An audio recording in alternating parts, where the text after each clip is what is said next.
حضرت ابو ہریرہ رضی اللہ عنہ بیان کرتے ہیں، رسول اللہ صلی اللہ علیہ وسلم نے فرمایا، ہر پیدا ہونے والا بچہ فطرت اسلام پر پیدا کیا جاتا ہے، بس اس کے والدین اسے یہودی بنا دیتے ہیں یا اسے نصرانی بنا دیتے ہیں یا اسے مجوسی بنا دیتے ہیں۔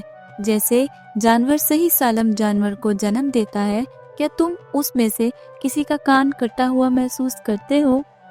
پھر انہوں نے یہ آیت پڑھی، یہ وہ فطرت ہے جس پر اللہ نے لوگوں کو پیدا کیا ہے، اور اللہ کی اس بنائی ہوئی چیز میں کوئی تبدیلی نہ کرو، یہی درست دین ہے۔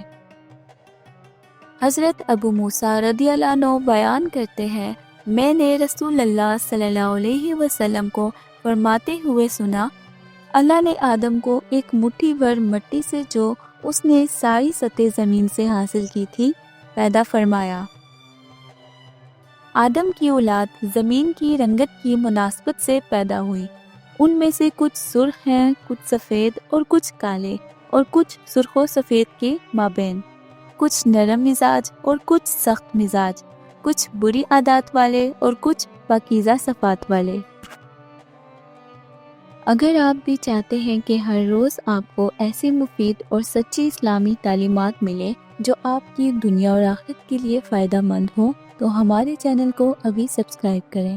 جزاک اللہ۔